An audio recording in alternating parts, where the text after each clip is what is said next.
इतनी देर कहाँ थी तुम? मैं तुम्हारा कब से इंतजार कर रहा हूँ। क्या बताऊं खरगोश भैया, मेरी माँ मुझे समझा रही थी कि ज्यादा दूर मत जाना। नदी की तरफ मनुष्य जैसे शिकारी घूमते हैं, हमें इधर नहीं जाना चाहिए। अरे बहन, तुम बेकार ही डर रही हो। इस जंगल में तो शिकारी बस वो शेर ही है, और वो इस समय अपनी गुफा में सो रहा है, खर्राटे लेकर। खा खा सोनपुर राज्य में एक शक्तिशाली राजा राज्य करता था, और वो बलवान होने के साथ साथ थोड़ा घमंडी भी था। राजा को शिकार करना बेहद ही पसंद था। राजा की एक छोटी बेटी थी जिसे वो बहुत प्रेम करता था। महारानी, ये राजकुमारी कहाँ है? वो हमें कहीं दिखाई नहीं दे रही हैं। कहीं वो फिर से महल से बाहर तो नहीं चली गई? नहीं महाराज, यही बगीचे में खेल रही होगी। आप इतना परेशान क्यों लग रहे हैं? हाँ, कुछ नहीं, बस यूं ही महारानी। राजकुमारी से ना मिलने से हमारा मन घबरा सा जाता है। हाँ, हमें पता है महाराज। आखिर आप इतना प्रेम जो करते हैं राजकुमारी को, भला मन क्यों ना घबराए आपका? रानी ऐसा बोल ही रही थी कि तभी वहां राजकुमारी आ जाती है। ये लीजिए महाराज, राजकुमारी आपके पास आ गई है। अब जी भर के लाड प्यार कीजिए। ये रही हमारी राजकुमारी, राजदुलारी बिटिया रानी। बेटी माया, आप यहीं आसपास खेलने, महल के बाहर बिल्कुल भी नहीं जाया करिए, आपको खतरा हो सकता है। लेकिन पिताश्री, आप तो हमेशा महल के बाहर जाते हो, फिर आपको कोई खतरा क्यों नहीं होता? बेटी, ये बातें तुम्हें तब समझ में आएंगी जब तुम बड़ी हो जाओगी। माँ, मैं कब बड़ी हो पाऊंगी?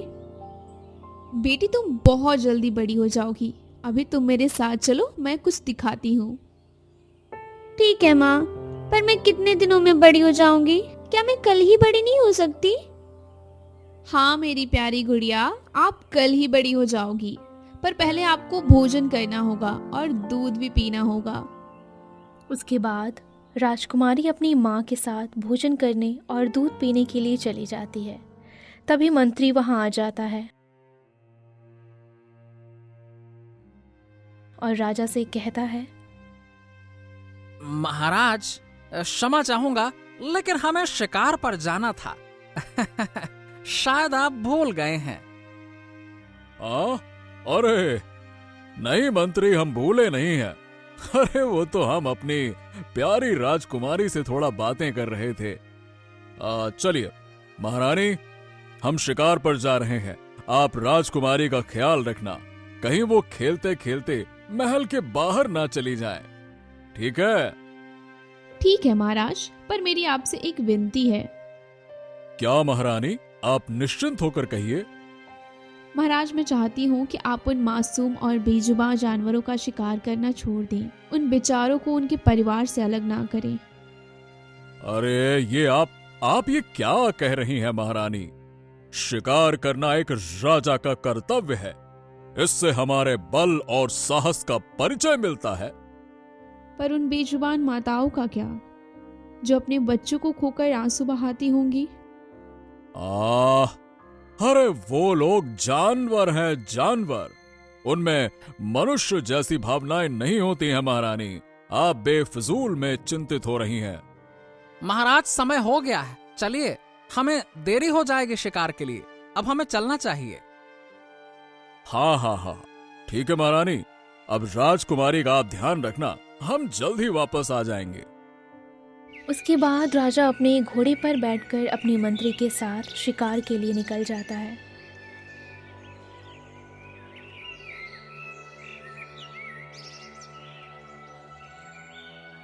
माँ, मैं खरगोश भैया के साथ खेलने जा रही हूँ। पर बेटी, ज़्यादा दूर नहीं जाना और जल्द ही वापस आ जाना। जंगल में कई खतरनाक जानवर और मनुष्य जैसे शिकारी भी घूमते रहते हैं। इतना कहकर हिरन अपने दोस्त खरगोश के पास पहुंच जाता है।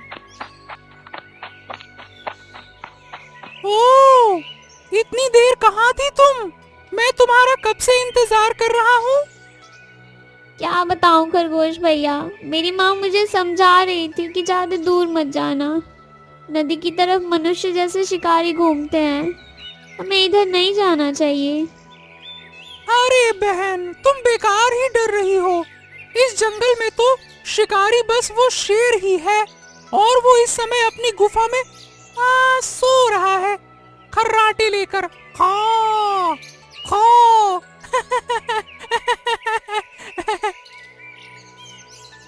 उसके बाद हिरन और खरगोश नदी की तरफ खेलने के लिए जाने लगते हैं।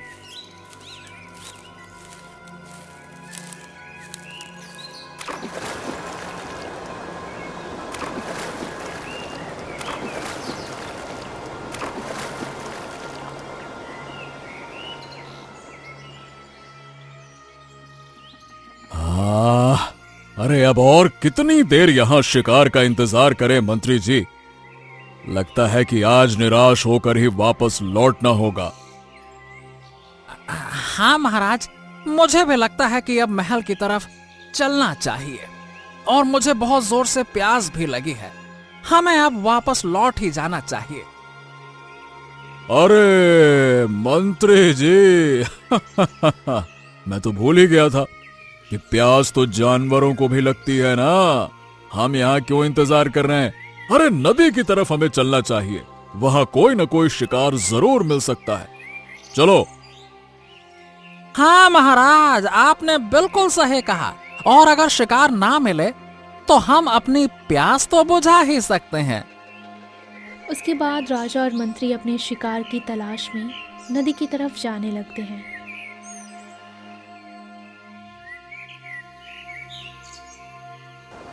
हिरन नदी में पानी पी रही थी, तभी एक तीर जाकर उसके पैर में लग जाता है और वो घायल होकर वहीं गिर जाती है। खरगोश भैया, आप जल्दी यहाँ से भाग जाओ, नहीं तो आप भी मारे जाओगे। और मेरी माँ से मेरी सारी बातें बता देना। लेकिन बहन, मैं तुम्हें अकेला छोड़कर कैसे जा सकता हूँ? तुम सब्र रखो, मैं कुछ करता हूँ।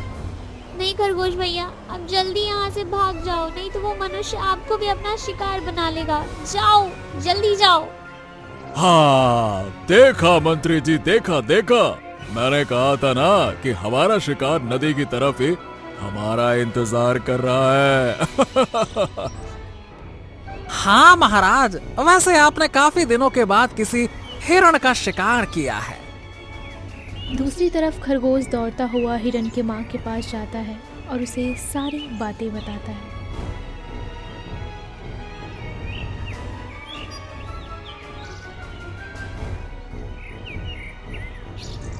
हाँ, मैंने उसे समझाया था, पर उसने मेरी बात नहीं मानी। हे भगवान, मेरे बच्चे की रक्षा करना। उसके बाद हिरन उस खरगोश के साथ अपने बच्चे को बचाने के लिए नदी की तरफ जाने लगती है। पर जब वो नदी के पास पहुंचती है तो वो देखती है कि राजा और मंत्री उसके बच्चे को उठाकर राजमहल की तरफ ले जा रहे होते हैं। हे भगवान, अब वो लोग मेरे बच्चे के साथ क्या क्या करेंगे? कृपया करके उसकी रक्षा करना भगवान। हिरन की माँ और खरगोश इस जंगल के एक चालक घोड़े के पास जाते हैं और उसकी सारी बातें बता देते हैं। तुम चिंता मत करो, अगर तुम्हारी बेटी जिंदा है तो हम उसे जरूर बचा लेंगे। पर कैसे घोड़े भैया? वो लोग मनुष्य हैं और वो लोग हमसे ज्यादा शक्तिशाली हैं। हाँ, इसीलिए हमें भी मनुष्य बनकर उनके पास जाना होगा। पर ये तो असंभव है। भला हम जानवर मनुष्य कैसे बन सकते हैं? असंभव कुछ भी नहीं है खरगोश भाई, बस आप कल सुबह होने का इंतजार करो, सब संभव है। अब देखना क्या होता है। अगले दिन सुबह होने पर वो घोड़े ने खरगोश और हिरन की माँ को लेकर एक जादुई चिड़िया के पास लेकर जाता है।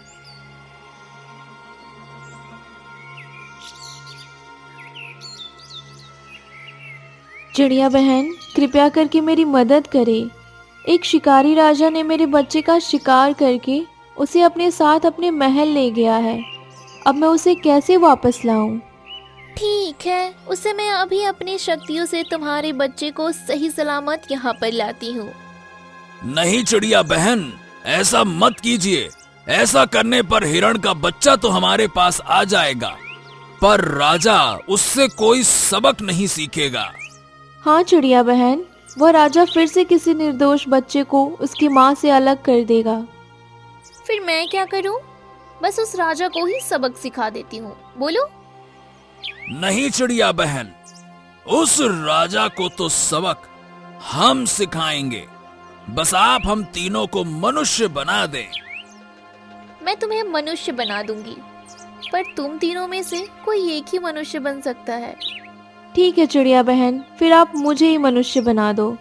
उस राजा ने मेरे बच्चे को मुझसे अलग किया है, उसे तो मैं सबक सिखाऊंगी। तभी जादुई चिड़िया ने उस हिरण को मनुष्य बना दिया। आपका बहुत बहुत धन्यवाद चिड़िया बहन। अब मैं उस घमंडी राजा को बताऊंगी कि आखिर अपने बच्चों से बिछड़ने का क्या दर्द होता है। ऐसा बोलकर स्त्री के रूप में वह हिरण राजमहल की ओर जाने लगती है।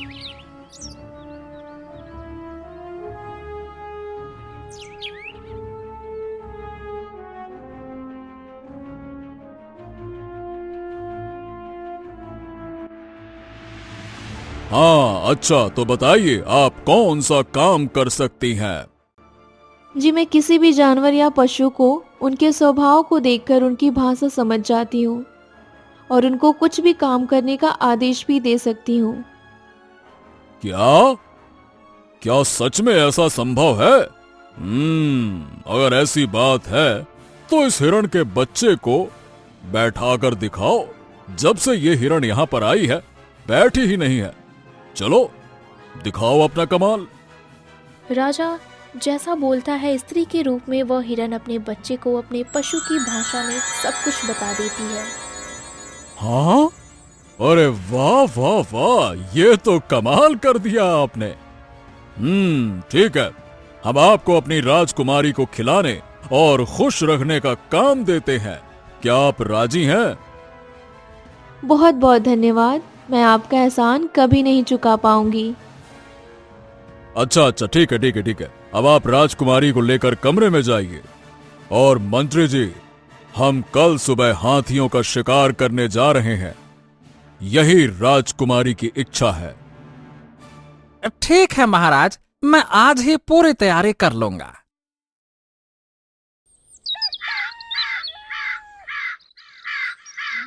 तभी रानी उनके पास आती हैं और राजा से बोलती हैं, महाराज, आज आप कृपया करके शिकार पर ना जाएं। मेरा जी घबरा रहा है। अभी मैं और राजकुमारी मंदिर जा रहे हैं, आप भी हमारे साथ चलिए, शिकार पर चले जाना।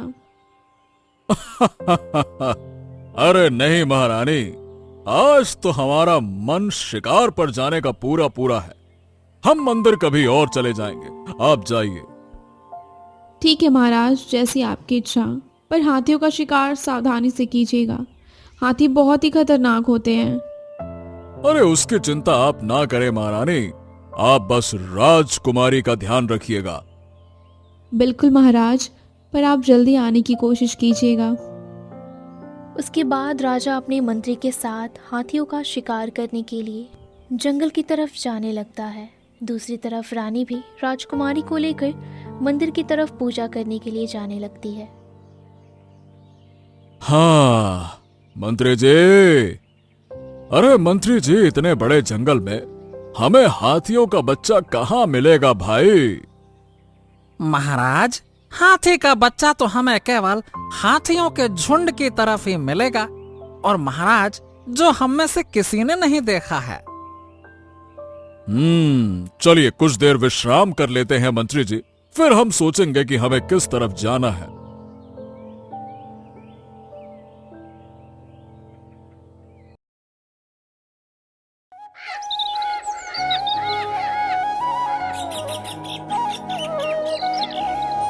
एक गांव में प्रमोद नाम का एक कमजोर और आलसी व्यक्ति रहता था।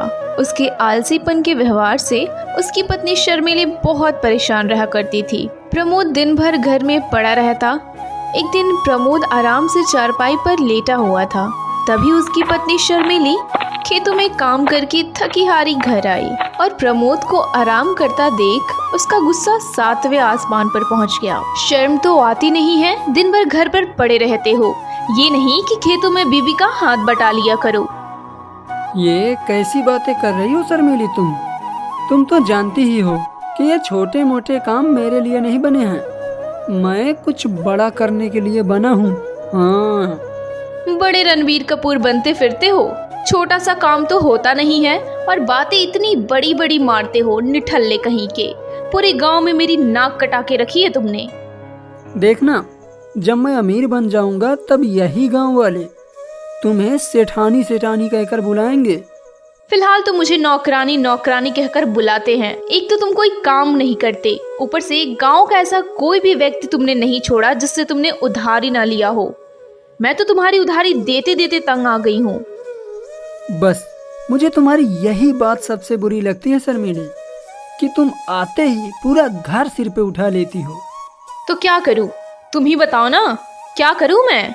मुश्किल से हमारे पास 2 बीघा जमीन है और 2 बैल है। खेतों पर मैं अकेली काम करती हूँ। जब मैं खेतों में देखती हूँ और व्यक्ति कितने मेहनत से काम करते हैं और उनकी पत्नी उनका हाथ बटाती है तो मुझे बहुत बेकार लगता है। लेकिन यहाँ तो मामला उल्टा ही है, पत्नी काम करती है और पति दिन भर घर में पड़ा पड़ा सपने देखता रहता है।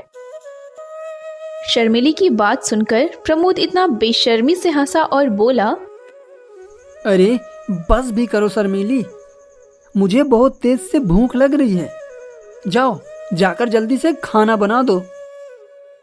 प्रमोद की बात सुनकर शर्मिली ने आटे का खाली कनस्तर जमीन पर पटक दिया और चिल्लाकर बोली, खाने को क्या बनाऊं? घर में खाने को क्या है जो तुम्हारे लिए खाने को बनाऊं? 2 दिन से घर में राशन पानी का एक दाना नहीं है, लेकिन तुम्हें तो इसकी कोई फिक्र है नहीं। लेकिन परसों तो मैंने तुम्हारे हाथ में देखे थे। उस मोहन साइकिल वाले से तुमने पैसे उधार लिए थे, उसका ध्यान नहीं है तुम्हें। कल सारे पैसे मैंने उसे दे दिए। उसे पैसे देने की क्या जरूरत थी? मैं उससे थोड़ा और वक्त मांग लेता। घर आकर तुम्हें पीटने की धमकी दे रहा था। अरे भला मैं तुम्हें घर पर पीटता हुआ भी देखूं, तुम्हें तो कोई शर्म है नहीं? तुम्हें क्या लगता है कि मुझे कोई शर्म नहीं है? अगर तुम्हें जरा सी भी शर्म बची हो तो जाओ जाके कुछ काम करो, ताकि शाम के वक्त हमारे घर पर चूल्हा जल जाए। शर्मिली की बात सुनकर प्रमोद चुपचाप बाहर चला गया।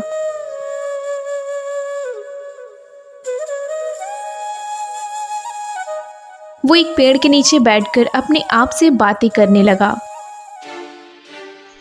अरे अब इस मेरी बेवकूफ पत्नी को कौन समझाए? किस गांव में भला मुझे कौन काम देगा? किसको टोपी पहनाऊं? हाँ, एक काम करता हूँ, गांव के जमींदार के पास जाकर कुछ पैसे उधार लेकर आता हूँ। ये कहकर प्रमोद उठा ही था कि अचानक से उसे कुछ याद आ गया। अरे नहीं, जमींदार से तो पहले ही पैसे ले आया और वो भी अभी तक नहीं दिए। उसके पास अगर पहुंच गया तो कहीं वो अपना पुराना कर्जा न मांगने लगे, तब तो मेरे लेने के देने पड़ जाएंगे। क्या करूं? ये मेरी पत्नी ने मुझे कहाँ मुसीबत में फंसा दिया। तभी प्रमोद ने देखा कि गांव का मुखिया अपने कुछ साथियों के साथ लाठी डंडे लेकर उसकी ही ओर बड़े गुस्से से चले आ रहे थे।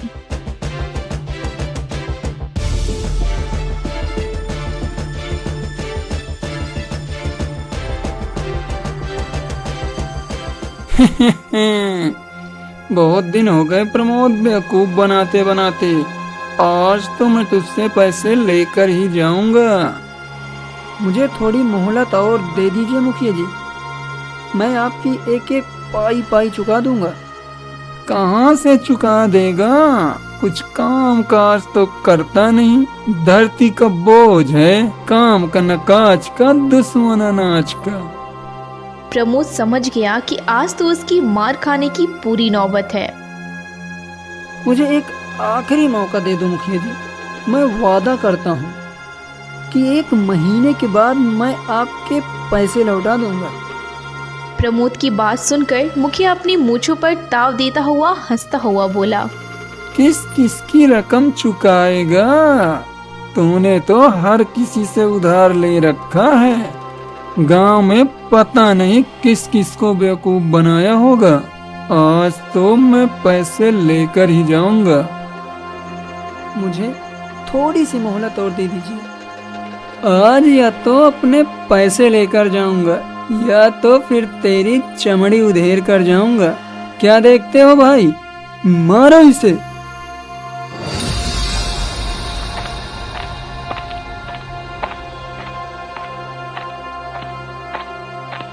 इन्हें छोड़ दीजिए मुखिया जी। तुम्हारा ही चेहरा देखकर अब तक मैं प्रमोद को छोड़ता आ रहा हूँ। तुम्हारा पति धरती पर बोझ है। शर्मिली, तुम घर जाओ, मैं संभाल लूंगा। अरे क्या खाक संभाल लोगे तुम? अगर मैं नहीं आती तो तुम कुत्ते की तरह मार खा रहे होते।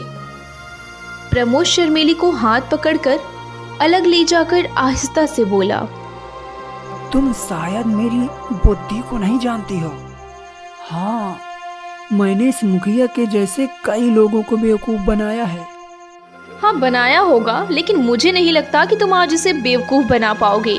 आज तो तुम्हारी ठुकाई पक्की है। लगता है तुम्हें अपनी बुद्धि दिखाने का समय आ गया है। तभी मुखिया दूर से प्रमोद से बोला, ये तुम दोनों पति पत्नी क्या खिचड़ी पका रहे हो? हाँ भाई। कुछ नहीं मुखिया जी, मेरी पत्नी कह रही थी कि मुखिया जी बहुत अच्छे आदमी हैं, आज इनका कर्ज चुका दो। तेरी पत्नी तुझसे ज्यादा समझदार है प्रमोद।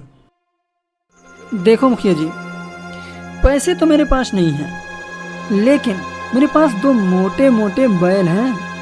मैं आपको एक बैल दे देता हूँ। जब मेरे पास पैसे हो जाएंगे तो मैं आपको पैसे देकर अपना बैल वापस ले लूंगा।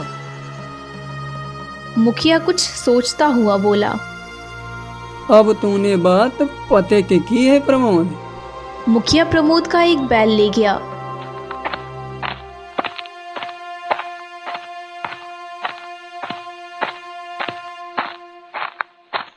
देखा अपने पति का दिमाग। एक बैल का मुखिया क्या करेगा? बेवकूफ कहीं का। अरे तुम एक बैल से खेत जोत लोगे क्या? एक बैल हमारे किस काम का है? हे भगवान, मेरी तो किस्मत ही फूट गई। ऐसा निकम्मा और मूर्ख पति तुमने मुझे क्यों दिया? अरे हाँ, ये तो मैंने सोचा ही नहीं। अब क्या करूं? मुझे कोई मतलब नहीं है, मुझे मेरा बैल चाहिए। लेकिन वो तो मुखिया ले गया। कोई बात नहीं, दूसरे बैल की जगह तुम काम करोगी। एक बैल से खेत नहीं चलता, और जब खेती नहीं हो पाएगी तो फसल नहीं हो पाएगी, और जब फसल ही नहीं होगी तो हम उसके पैसे कहाँ से चुकाएंगे? ले देकर बड़ी मुश्किल से कुछ पैसे जमा करके बीज लेकर आई थी। अब भला इन बीजों का मैं क्या करूंगी? इतना कहकर शर्मिली वहां से चली गई।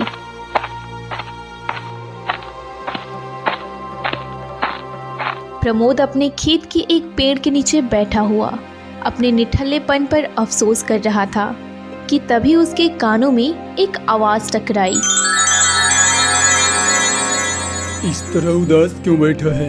प्रमोद ने जैसे ही सामने देखा तो एक साधु, जिसके चेहरे पर तेज झलक था, उसके सामने उसे देखकर मुस्कुरा रहे थे। जाओ बाबा, अभी मेरा बात करने का मूड नहीं है। मैं वैसे ही बहुत ज्यादा परेशान हूँ। मैं जानता हूँ तेरी परेशानी क्या है। गांव का मुखिया तेरा एक बैल छीनकर जबरदस्ती ले गया, और तेरे ऊपर गांव की उधारी अलग से है। तेरी पत्नी तुझसे नाराज है, और तू यही सोच रहा है कि इन सभी मुसीबतों से छुटकारा कैसे पाया जाए। आप तो बहुत पहुँचे हुए साधु लगते हैं, मेरी मदद कीजिए। साधु महाराज, क्या आप चमत्कार कर सकते हैं? हर इंसान के अंदर कोई न कोई चमत्कार होता है। बस उस इंसान को चमत्कार को देखने और परखने की आवश्यकता होती है। बोल, क्या चाहिए तुझे? प्रमोद साधु की बात सुनकर कुछ सोचता हुआ बोला, मेरा एक बैल जमींदार जबरदस्ती छीन कर ले गया। मुझे मेरा बैल वापस दिलवा दीजिए, ताकि मैं मेहनत करके अपना खेत जोत सकूं। और अच्छे से फसल उगाकर उसे बेचकर अपनी उधारी चुका सकूं। प्रमोद की बात सुनकर साधु मुस्कुराता हुआ बोला, तू चाहता तो मुझसे धन दौलत सोना चांदी भी मांग सकता था। इसका मतलब तेरा दिल अंदर से साफ सुथरा है, मगर तेरे ऊपर आलस हावी है। मेरी मदद कीजिए साधु महाराज। जो चला गया उस पर अफसोस करने का कोई फायदा नहीं है। मैं तुझे कोई दूसरा बैल नहीं दूंगा, बल्कि तेरे अंदर शरीर में एक बैल के बराबर ताकत भर सकता हूँ, जिससे तू अकेले ही अपने खेत जोत सकता है। बोल, चाहता है ऐसा? साधु की बात सुन प्रमोद बहुत गहरी सोच में डूब गया। अचानक उसके चेहरे पर दृढ़ निश्चय दिखाई देने लगा। साधु महाराज, मैं तैयार हूँ। तो फिर अपनी आंखें बंद कर। प्रमोद ने अपनी आंखें बंद कर ली। कुछ देर बाद उसके कानों में साधु की आवाज गूंजी, तेरे अंदर एक बैल के बराबर शक्ति डाल दी है मैं। अब तू अपना खेत खुद जोत सकता है। प्रमोद ने आंखें खोली तो वहां पर कोई मौजूद नहीं था। प्रमोद दौड़ा दौड़ा अपनी पत्नी के पास गया और उसे सारी घटना बताई। अरे तुमने जरूर कोई सपना देखा होगा। इतनी मुसीबत में भी तुम्हें मुंगेरी लाल के सपने नहीं खत्म हो रहे। मैं सच कहता हूँ शर्मिली, वो सपना नहीं था, सच था। अगर ऐसी बात है तो फिर हमारे एक बैल की जोड़ीदार तुम बनोगे। देखती हूँ कितनी शक्ति डाली है उस साधु ने तुम्हारे अंदर। अगले दिन एक बैल के साथ प्रमोद भी अपने खेत जोतने लगा। प्रमोद को अपने शरीर के अंदर असीम शक्ति का अनुभव हो रहा था। प्रमोद के अंदर इतनी ताकत देख शर्मिली की आंखें फटी की फटी रह गईं। कुछ ही दिनों में सारे गांव में ये चर्चा फैल गई कि प्रमोद के अंदर एक बैल के बराबर ताकत आ गई है। ये खबर उड़ते उड़ते मुखिया के कानों तक भी पहुंची। मुखिया अपने साथियों की ओर देखकर बोला, क्या ये सच है कि प्रमोद के अंदर एक बैल के बराबर ताकत आ गई है? मैं सच कह रहा हूँ मुखिया जी, मैंने अपनी आंखों से देखा। प्रमोद एक बैल की जगह खुद काम कर रहा है। मेरी तो आंखें फटी की फटी रह गईं। अगर ऐसा ही हाल रहा तो अपने खेत में बहुत अच्छी फसल उगा लेगा और मेरे पैसे वापस लौटाकर अपना बैल वापस ले जाएगा। उसने मुझे बेवकूफ़ बनाया था। मैं सोच रहा था कि कुछ दिनों बाद उसका दूसरा बैल भी उठवा लूंगा। मेरी तो सारी की सारी योजना पर पानी फिर गया। अब क्या करेंगे आप? जाओ, जाकर प्रमोद का पीट पीट कर बुरा हाल कर दो। मुखिया की बात सुनकर मुखिया के सभी साथी सहम गए और सभी के माथे पर पसीना आ गया।